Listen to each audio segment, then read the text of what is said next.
Give thanks and praise. Much love. Today's video will be a low octane, high speculation with absolutely no conclusions, assertions, or presumptions being made whatsoever. This is simply an experiment in the spirit of Mike Pompeo and his comment regarding his training in lying, cheating, and stealing, and reminding him of the beauty of the American experiment. You know, that is a very age-old term. It goes very far back. You know, it and ultimately lands on Sir Francis Bacon and the New Atlantis. You know, his writing about the plans for the New World. And there, you will not find perfect one-to-one corollaries in the three lists I have here. I have the first 18 amendments. I have the 14 steps of alchemy as laid out by Samuel Norton, and I have the tarot cards. And essentially, what I'm trying to get at is I want to give the sequence of the tarot some historical progression of the evolution of consciousness in America, and I want to put it all in that context of experimentation. So those are the three lists we will be looking at, and just to point out, calling Mike Pompeo Mike Pompeo is absolutely, positively a throwback to Vulcan, Hephaestus, Ambidexter, Arjun. All of those names are multicultural acknowledgments of the divine metallurgist. And the divine metallurgist is the heavenly alchemist, So that is just the premise of what we're going to do here. And we are not going very deep. I'm not going to delve into the alterations that have been made to these amendments. I will just brush over some of the significant changes of the meaning of these concepts, and there will be some light reflections on the alchemical process as we go forward. Like I said, I just want to give historical context to this progression of 0 through 18. We're skipping some of the last few cards of the major arcana just for expedience sake. But one thing I would like to point out is that, we call these the amendments, and I find that really profound, as we're told there's a separation of church and state, which seems to have been quite eroded beyond imagining. But this term amendments, it has amen, which is a very spiritual, has a connotation of spirituality. That's the end of every prayer. Goes back to Amun Ra, kind of a hail back to Akhenaten in 18th dynastic Egypt, which may have been more centered in the Americas than we are told. But it also has amendments, sounds a whole lot like the Ten Commandments. And I did line the commandments up with the amendments, and I did not see much worth bringing forward. I really did not, in terms of correlations. So we'll start at the top. Freedom of speech, religion, and press. And I will correlate that to the Fool card. He's very carefree. He is much like the birth of the nation. He is progressing west, looking skyward with a grand vision, and hope in his step.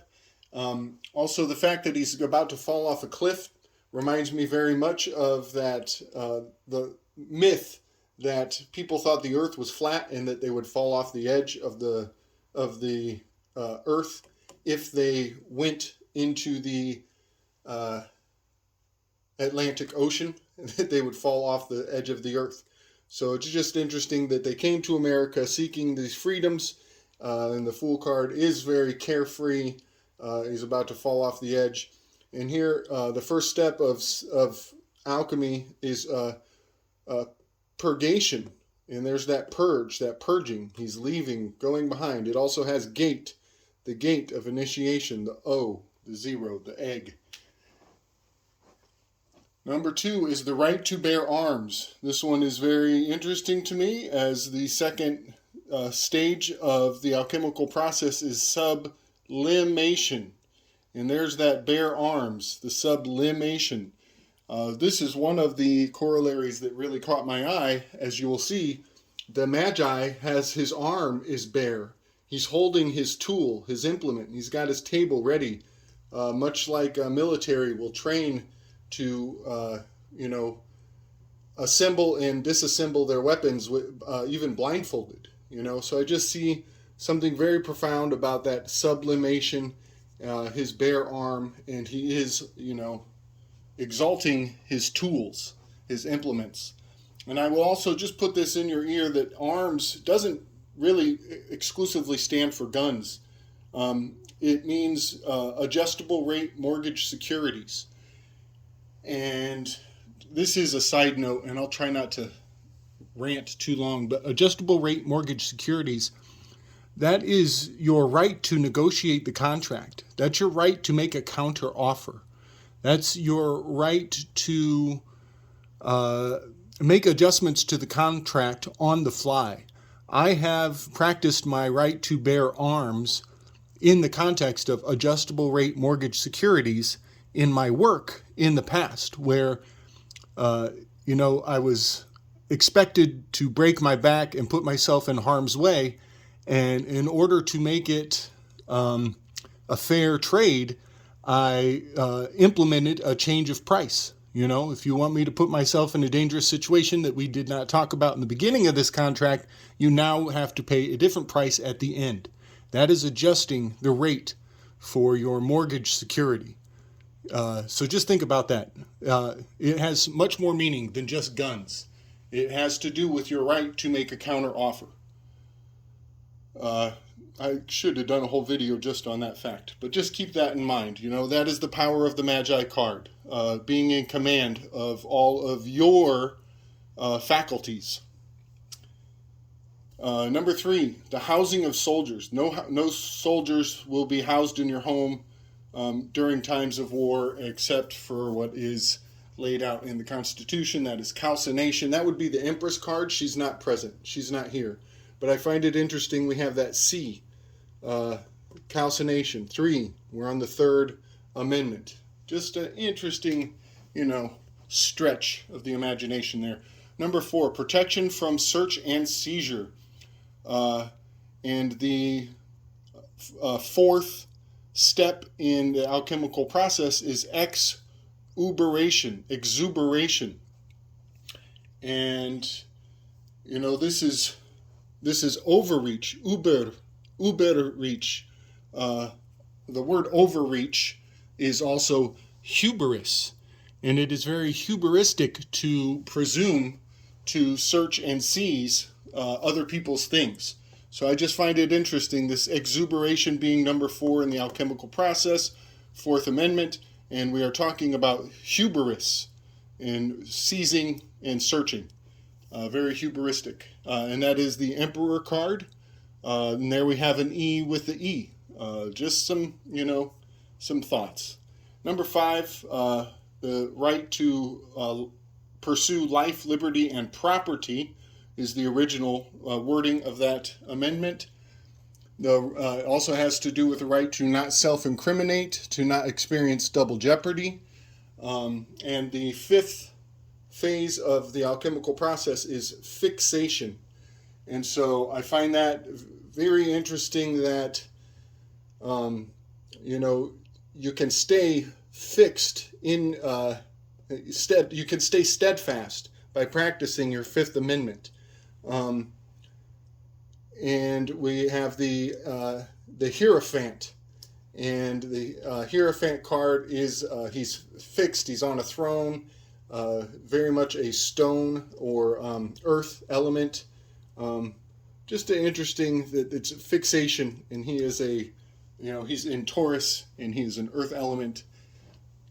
Number 6 is the right of the accused in a criminal case to have a speedy trial in their due process. I find this very interesting because it has that term speedy. And the 6th step of the alchemical process is excitation. And that very much hails back to that expedience, excitation and expedience. And card number 6 is the Lovers card. And they are very excited to be holding on to one another. So moving to number 7, the rights in civil cases to a trial by jury. Now, this is not how it was worded originally. They have, somewhere along the lines, they have changed the wording on this to include this concept of civil, because civil in the original Constitution was not even included. Any of this did not come into play until the 14th Amendment. So after the 14th Amendment, they had to go back and add that term civil, whereas the original wording had to do with common law trials. Common law was still in play, and that is a big part of the editing and altering of the Constitution. It hails back to, getting rid of common law by codifying the entire foundation of the country. It's very profound. Originally, your right to trial by jury included a jury of your peers. And those peers were your family members, your people in your community, people who actually knew who you were. And so there has been a separation from the original intention of this 7th Amendment. And I will remind everybody that number 7 also has a correspondence to the Tower card. In the concept of, here we have separation, the 7. And the Tower card is built up to be destroyed, to be separated. So just an interesting fact that number 7, once upon a time, meant that your actual peers, your actual people who knew the nature of your character, were considered your jury of peers. And today, because of this editing of the Constitution and the loss of common law, they expect you to remain civil like a slave and take whatever jury they give you. And personally, I think that's a bunch of bullshit. We have the right to all the benefits of the governmental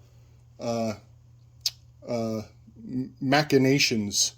We should be yielding all possible benefit. And to put our personal information into the public purview by claiming that we are civil, that's a very destructive alteration to the rights of humanity in this country. So yeah, it has to do with separation. I'll just point out, there's your Chariot card. He's holding the scepter in his hand, and he has to do with the yin yang. He's got the the duality going on, the two sphinxes pulling the chariot forward. So number 8 is freedom from or protection from excessive bail, fines, and punishment. And that is a very interesting one, and it does hail back to this overlapping civility and making us civil citizens. And this has been considerably eroded. At this point, it's not considered, they've attacked the concept of excessive. And it's not considered excessive as long as they do it to everybody equally.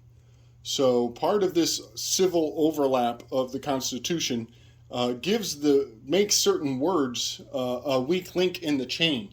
And they have attacked the concept of what is considered excessive. And they can bail, fine, and punish you as much as they want, as long as they do it to absolutely everybody. Very capitalistic. And I'll point out that, that goes to the Strength card here. August, she's got that 8, the infinity above her head. It's the 8th card, 8th Amendment. conjunction. That infinity sign is a conjuncting of the infinite past and future. So, number 9, other rights are kept by the people. That one's very complicated. It's very complicated and has been eroded by subsequent changes here. The 14th Amendment again. Other rights kept by the people. In the alchemical process, in the American experiment of the alchemical process, it goes to putrefaction in sulfur. And I'll just point out, we have talked about the Enea in the past. It's just very interesting that sulfur comes to surface right at that point in the alchemical context. Moving to number 10, undelegated powers are kept by the states and the people. And the alchemical corollary there is solution in the bodily sulfur. And I find that very interesting because we are talking about the states and the people, the physical powers being held. Number 10 card, let's see, is not on here. It is the Wheel of Fortune, but it's not present. The Hermit card goes back to that solution in bodily sulfur, number 9, rights kept by the people. And that's kind of, the Hermit is isolated. And here we are talking we're talking about othering, and the Hermit is alone in the mountains there. Jumping up to number 11, authority of federal courts are restricted. And I don't have the 11th tarot card out, but the alchemical corollary to the 11th step of the alchemical process is solution of sulfur in white light. And I find that quite interesting, as white light has much to do with the pinnacle of heat. The optimal heat is white and purifying, and federal is the pinnacle of authority. Just a thought. And number 11 is a very powerful numerological construct. Number 12, election of the president and the vice president, and that correlates to fermentation in the elixir. And I just find that interesting. We have election and elixir. This is the first time election has been brought into the picture. And here we have that elixir. Number 12 card is the Hanged Man. And we all know about the Hanging Chads. And the Hangman and the Death card are both in Scorpio and have a perfect correspondence to the state of Florida. So there we have the Hanging Chads. This is a Hanging Chad, the Hangman, complicating the election process. Very profound. Quite a bit of fermentation in that elixir in its day. Number 13 is slavery is outlawed. And this one, not so lucky number 13 is the Death card, and it has a black flag. And a lot of people would say this has much, slavery being outlawed has only to do with black people being set free. But slavery was also used for, Irish immigrants, indentured servitude in general. It wasn't as cut and dry as people like to think. And there was much death riding across the land in the days of implementing this concept.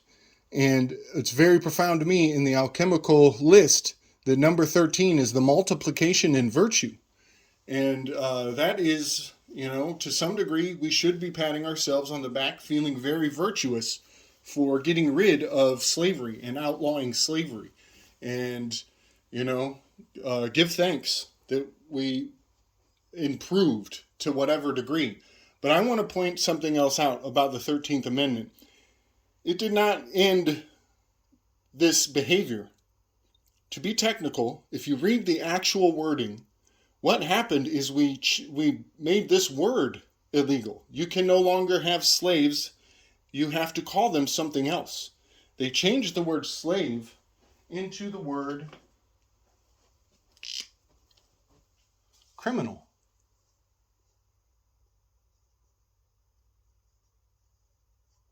Which is very interesting considering the level of literacy in those days. So all they had to do was prove that you don't know what these words mean and that you broke these laws somehow, and now you're a criminal and they can treat you like a slave. So it was just a matter of time before the ex-slaves, now criminals, can be proven to not understand these many complex, multi-layered laws that are being foisted upon them, and then you can just treat them like slaves again.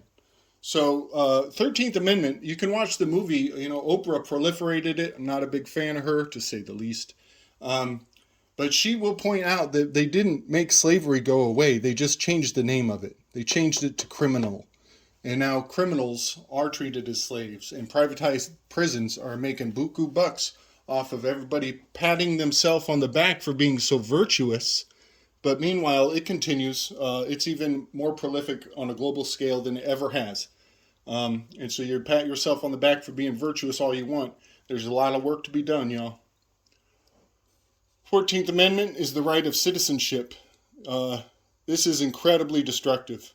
Incredibly destructive. A lot of people, they wanted to give this ship to the slaves. They wanted to put the slaves back in the ship.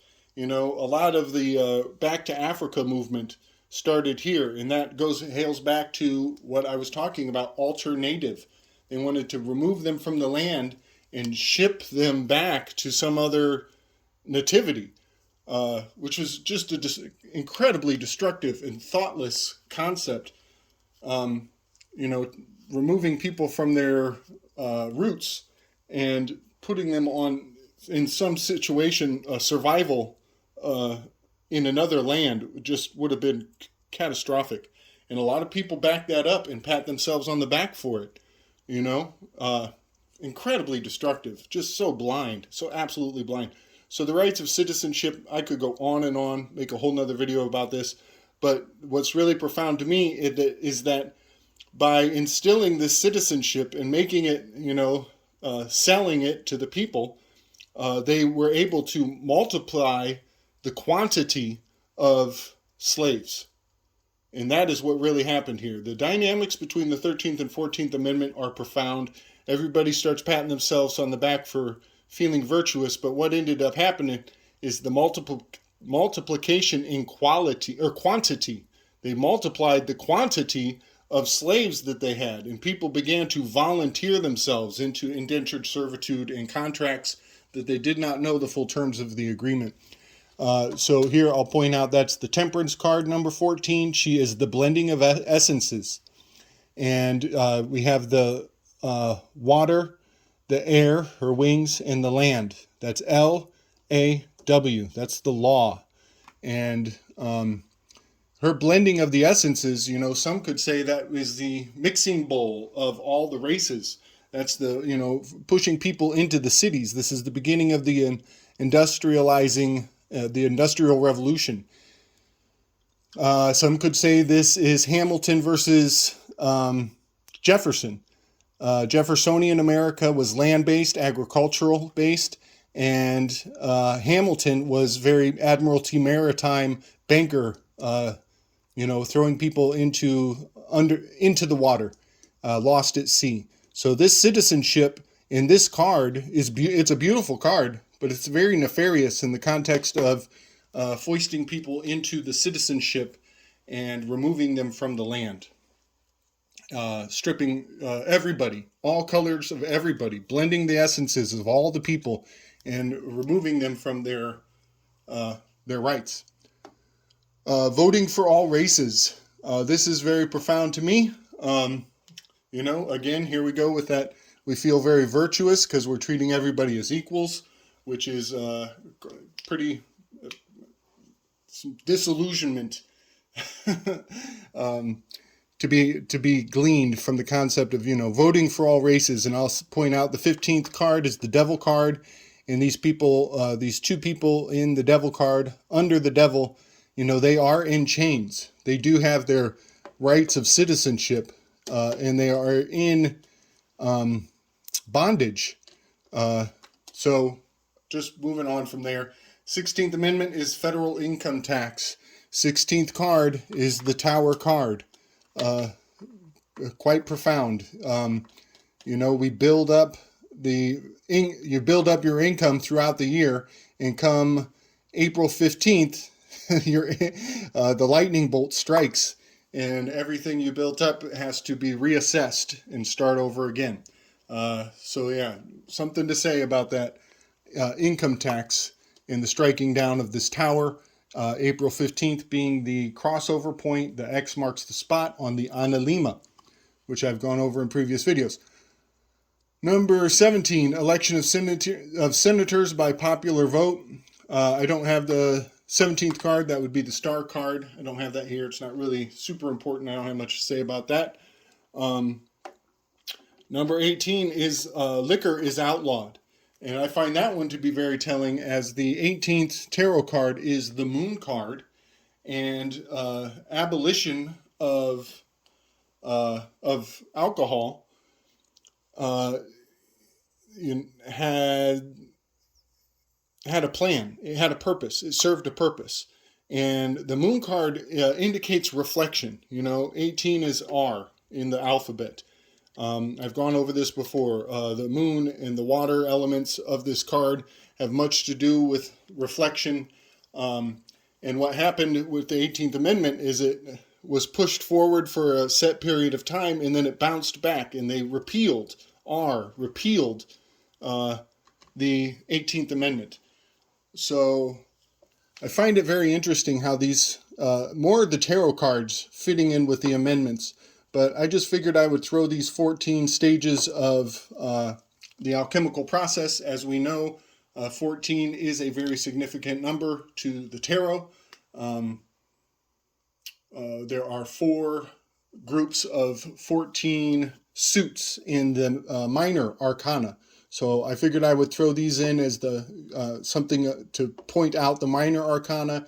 Here we have the major arcana and how they correspond to the amendments of the Grand American Experiment. And you might notice that theme that I'm going by here, that word, experiment, kind of catches us by surprise at how we are currently being subjected to further experimentation in a most dangerous degree. And so I do believe that these 14 stages are still in play. They are still part of the Mike Pompeo in his just crude joke that he made to my chagrin and to the applause of that despicable group of people he was sitting in front of being supported by. Anyway, that's kind of a low grade